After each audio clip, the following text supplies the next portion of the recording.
भाजपा इस चुनाव को सांप्रदायिक रूप देना चाहती है।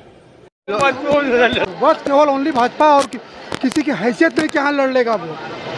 हमें तो लग रहा है कि बनारस में भी प्रधानमंत्री जी चुनाव हार रहे हैं, इसलिए इतने डरे हुए हैं कि उन्होंने 12 प्रदेश के मुख्यमंत्रियों को बनारस में ले आ रहे हैं। लोगों के विषय में कुछ नहीं सोचती सरकार, केवल ये जनता वो जनता करती रहती है। भाजपा का जो विकास और मोदी विकास पुरुष, हम लोगों के लिए कोई कल्याण निधि, कोई व्यवस्था नहीं है। अधिवक्ताओं के लिए मोदी जी बहुत काम किए हैं। जो नए अधिवक्ता आ रहे हैं उन लोगों को 5,000 रुपया पर मंथ मिलना चाहिए। नमस्कार, जनमुख जी लाइव से मैं अंशुमान राय। दोस्तों, आज हम पहुंचे हैं बनारस की कचहरी। बनारस की कचहरी पूर्वांचल की सबसे बड़ी कचहरी है, जहां लगभग 8,000 अधिवक्ता रजिस्टर्ड हैं, जिसमें से 5,000 तो नियमित प्रैक्टिस पे हैं, जो नियमित आते हैं। तो आज हम बनारस के कुछ अधिवक्ताओं से जानेंगे कि उनके लिए चुनाव के मुद्दे क्या हैं और उनकी अपनी समस्याएं क्या हैं। भाजपा का जो विकास और मोदी विकास पुरुष, तो मुद्दा तो यही है। पीछे सभी प्राइवेट कंपनियां जो राजनीति का अखाड़ा बना के व्यवसाय कर रही हैं, उनका कोई मुद्दा नहीं है। मुद्दा तो भाजपा का है। यहाँ से हम वकीलों के लिए मुद्दा क्या है? वकीलों के लिए वकीलों का मुद्दा बहुत ही अच्छा है। वकीलों को हर सुविधा भाजपा ने मुहैया कराया है। वकील सक्षम होता है, वकील के लिए किसी की आवश्यकता नहीं पड़ती। हमारे वकीलों के लिए उन्होंने 5 लाख रुपया कर दिया मरने के बाद। कई तरीके की पेंशन योजना आ रही है। और हमारा अच्छे जगह बढ़ रहे हैं सब। हमारा नाम अजय कुमार द्विवेदी है। यहाँ जो मुद्दा है वकीलों के बीच में महंगाई और बेरोजगारी और तमाम जो मुद्दे हैं जो वकीलों से जुड़े हैं, इस मुद्दे पर हम लोग चुनाव करें। भाजपा इस चुनाव को सांप्रदायिक रूप देना चाहती है और धर्म के आधार पर, मंदिर के आधार पर, हिंदू मुसलमान के नाम पर, मंदिर मस्जिद के नाम पर इस मुद्दे पर चुनाव लड़ना चाहती है। लेकिन जो असली जनता का मुद्दा है उससे विमुख होकर ये चुनाव कराना चाहती है।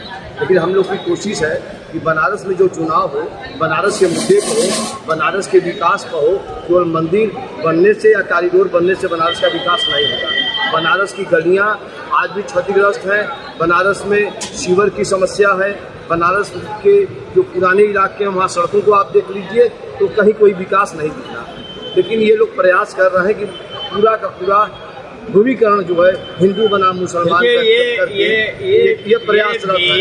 एक प्राइवेट कंपनी के जासूस है ये अजय कुमार द्विवेदी एडवोकेट। आपसे इधर दिखाइए प्रमोद कुमार, ये अजय द्विवेदी एडवोकेट। ये इनके घर में 7 वोट है। 7 वोट में 6 भाजपा का है। ये संयोग से पता नहीं कौन इंसुलिन का इंजेक्शन ले लिए है। यहाँ शानदार विकास हुआ है। कॉरिडोर से लाखों का विकास हुआ है। सभी सीवर अच्छे हैं, सभी सड़कें एकदम चमचमाता हुआ है। लेकिन इन प्राइवेट कंपनी वालों को विकास नहीं दिखाई देगा। बम बम बोल रहा है काशी, और क्या? बस केवल ओनली भाजपा और किसी की हैसियत में क्या लड़ लेगा वो। एकदम पूरा कण कण से आप किसी निर्जीव से भी पूछेंगे तो उसमें से आवाज आएगी, उसमें से आवाज only Modi, vote for Modi. अरे भाई, राष्ट्रवाद और इससे बड़ा मुद्दा क्या हो सकता है? राष्ट्रवाद एकदम, इससे बड़ा कोई मुद्दा हो ही नहीं सकता राष्ट्रवाद पर। गाना का नहीं, 2 लाइन हम बता दे रहे हैं। मेरी चौखट से चलकर चारों धाम आए हैं, तुमको पाकर क्या पाया है सृष्टि के कण कण से पूछो। तुमको खोने का क्या डर है जन जन से पूछो। जय जय सिया राम। रोजगार के साधन उपलब्ध नहीं हो पा रहे, महंगाई बेतहाशा बढ़ रही है और हम लोगों के जो मुद्दे हैं वो मुद्दे हम लोगों के हैं। जैसे हम लोगों के लिए कोई कल्याण निधि, कोई व्यवस्था नहीं है। हम लोगों के लिए गवर्नमेंट के पास कोई फंड नहीं है। कोई अधिवक्ता मर जाता है या कोई उसके गंभीर बीमारी हो जाती है, उसके लिए कोई व्यवस्था इस टाइप की नहीं है। शिक्षा, बेरोजगारी, महंगाई। शिक्षा बेहतर मिले समाज को, बेरोजगारी खत्म हो समाज से, और मिनिमम मजदूरी तय हो और महंगाई कम। हम लोगों के मुद्दे हैं कि जो नए प्रैक्टिशनर हैं उनको जो है स्टार्टिंग में सहायता राशि मिले और जो बुजुर्ग वकील हैं उनको पेंशन मिले। हम अपने देश का प्रतिनिधि करने वाले को चुनेंगे जो हमारे देश का प्रतिनिधित्व करेगा, देश की व्यवस्था को उत्तम करेगा। चुनाव में सबसे बड़ी अधिवक्ता हित के लिए तो सबसे बड़ी बात कि अधिवक्ता प्रोटेक्शन एक्ट विगत काफ़ी दिनों से पेंडिंग है केंद्र के स्तर पे और वह लागू होना चाहिए अधिवक्ताओं के हित में। और सबसे बड़ी समस्या यह अधिवक्ता हित में कि हम लोग जीवन भर कमाते खाते रहते हैं लेकिन कुछ व्यवस्था नहीं हो पाती है। कम से कम सरकार को यह हम अधिवक्ताओं के लिए भी कुछ न कुछ सोचना चाहिए। जो अधिवक्ता 70 साल की उम्र हो चुकी है, प्रैक्टिस करने में असमर्थ हैं, अपना लाइसेंस अगर सरेंडर करते हैं तो उनके लिए कुछ न कुछ पेंशन की व्यवस्था होनी चाहिए। जो अधिवक्ता नए अधिवक्ता आ रहे हैं, विगत साल 2 साल उनकी प्रैक्टिस है, क्योंकि वरिष्ठ अधिवक्ताओं से उनको अच्छा सपोर्ट नहीं मिल पाता है, उनको अध्ययन नहीं हो पाता है, तो कम से कम अध्ययन के ही निमित्त कम से कम 5,000 रुपये महीने की व्यवस्था हो सरकार द्वारा, जिससे नए अधिवक्ताओं को प्रोत्साहन मिले। चुनाव के मुद्दे क्या है अधिवक्ताओं की वजह से? अधिवक्ताओं के लिए मोदी जी बहुत काम किए हैं। बैठने उठने से लेके पूरा टीन सेट गिरा है, तुरंत बन जाता है। नए वकीलों ने दौड़ के अपना बनवाते थे, पैसा लगाते थे, कुछ करते थे। मोदी जी के आने पर बनारस का बहुत ही विकास हुआ है। देखिए, विशेषकर वकीलों के चुनाव का मुद्दा ये है कि यहाँ पे रहने की व्यवस्था हो जाए, ठीक से शौचालय हो जाए, पानी की उत्तम व्यवस्था हो जाए, ताकि यहाँ के अधिवक्ता बंधु प्लस जो वादकारी आते हैं उनको सहूलियत हो जाए। यहाँ पे शौचालय वगैरह का थोड़ा सा दिक्कत है। हम लोगों की जैसे सुरक्षा व्यवस्था है और जो यहाँ पे जो अन्य व्यवस्थाएं हैं, जैसे शौचालय है, पानी है, ये सारी व्यवस्थाएं भाई ने बोला है ना। और एक और व्यवस्था है कि कोर्ट परिसर के अंदर कुछ ऐसे तत्व घुस जा रहे हैं जो अधिवक्ताओं से मारपीट कर रहे हैं, धमकियां दे रहे हैं, है ना। उनकी भी थोड़ा सा जांच मुहैया कराया जाए। विशेष देखिए मेन यही है कि सरकार जो है कम से कम हम लोगों के विषय में कुछ नहीं सोचती सरकार, केवल ये जनता वो जनता करती रहती है। हम अधिवक्ता बस केवल मुंह ताकते रहते हैं कि शायद सरकार हम लोगों का कुछ सुने, लेकिन आज तक कोई सरकार सुनी नहीं है। चाहे कांग्रेस रही हो, बसपा, सपा, चाहे ये बीजेपी रही हो, है ना, कोई हम लोग के प्रति कोई नहीं किया। तो अभी तो मान लीजिए संसदीय का चुनाव रहा है, तो आप प्रधानमंत्री से क्या उम्मीद करेंगे? उम्मीद यही करेंगे कि पहले से बेहतर जो काम कर रहे हैं हम लोगों के भी प्रति सोचे, काम करे अच्छा, हम लोगों के लायक जो अच्छा से अच्छा हो सके। जैसे पत्रकारों का आवास बना हुआ है, हम लोगों को कोई आवास मुहैया नहीं है, हम लोग का आयुष्मान ही नहीं है, हम लोग की आर्थिक योजना हम लोग कुछ सोचते हैं कमाने के लिए, तब से सरकार ऐसी आर्थिक योजना ला रही है कि हम लोग कट्टे चले जा रहे हैं, है ना। तो समाज में थोड़ा सा विरोधाभास तो है। चैनल के माध्यम से बस ये बताना चाहते हैं कि जो अधिवक्ताओं के कार्य को जो फैलाया जा रहा है, जैसे कि 107-16 को लेकर, चाहे आपका और बेनामी वगैरह को लेकर, तो एक जगह रहने से जनता को भी फायदा था और उसको इधर छितर बितर करके सभी लोगों को परेशान किया जा रहा है।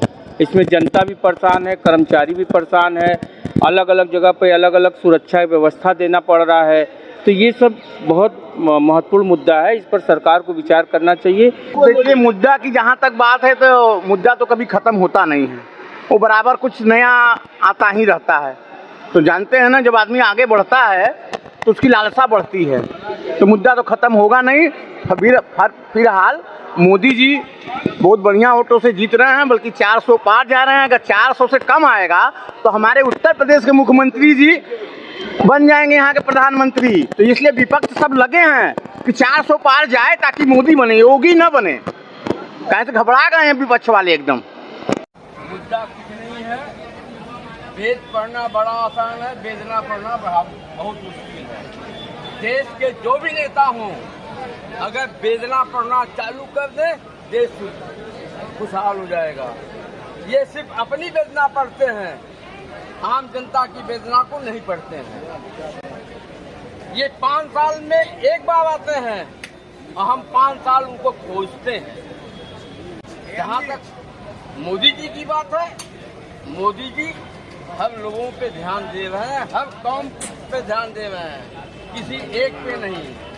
वकीलों की कोई सुविधा नहीं है कचहरी, पहली बात तो ये समझिए। चुनाव है, 400 पार का।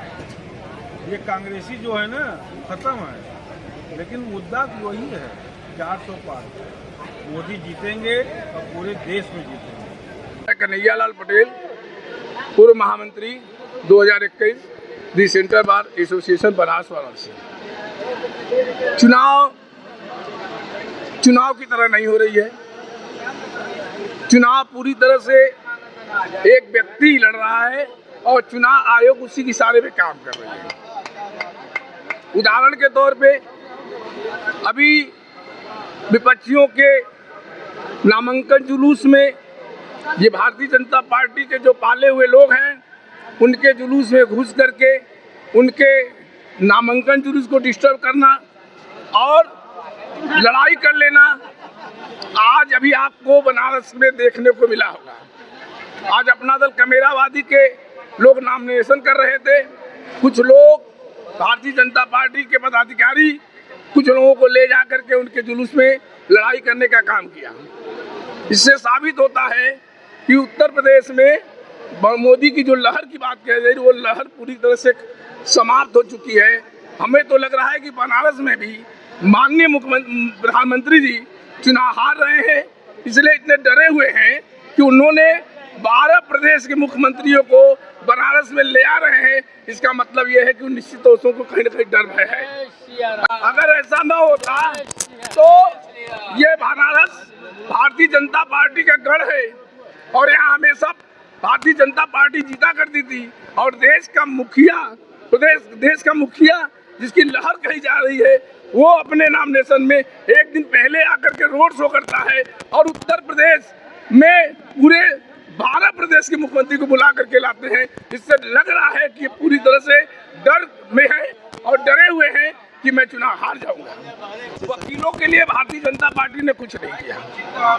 वकीलों ने बहुत लगातार डिमांड करते रहे कि हमको आयुष्मान योजना से जोड़ दिया जाए, उन्होंने इस पर कोई सुनवाई नहीं किया और 10 सालों में अधिवक्ता अपने आप को महसूस किए कि मैं इनके कार्यकाल में ठगा हूँ। कोई सुविधाएं नहीं दी गई। सबसे बड़ा शिक्षा, दूसरा नंबर बेरोजगारी, तीसरा नंबर धन स्रोत, कमाई का स्रोत गिरता चला जा रहा है। लेबर, गरीब, मजदूर एवं निम्न मध्य वर्गीय लोगों के लिए अपनी जीविका एवं दैनिक क्रियाओं के हेतु आवश्यक एवं जो सामग्री होती है घरेलू उत्पाद, वो सब चीज़ें लोगों को मुहैया करने में पूरा दिन चला जा रहा है। तो हमारे हिसाब से एज एन एडवोकेट, अधिवक्ता के हिसाब से हमारी बुद्धि जहाँ तक काम की है, हमारा ये 3 मुद्दा दिख रहा है। पहला चीज़ है शिक्षा। शिक्षा दिन ब दिन महंगी होती चली जा रही है। गरीब एवं मजदूर के लड़के लड़कियां पढ़ लिख नहीं पा रहे हैं। अच्छी शिक्षा उनको प्रोवाइड की जाए, अच्छा बेटर एजुकेशन मिले और अच्छा स्वास्थ्य मिले। में मुद्दा तो अलग है, हम लोग का अपना मुद्दा जो वकीलों के हिसाब से वकीलों का जो मुद्दा है किसी पार्टी ने अपने घोषणा पत्र में शामिल नहीं किया।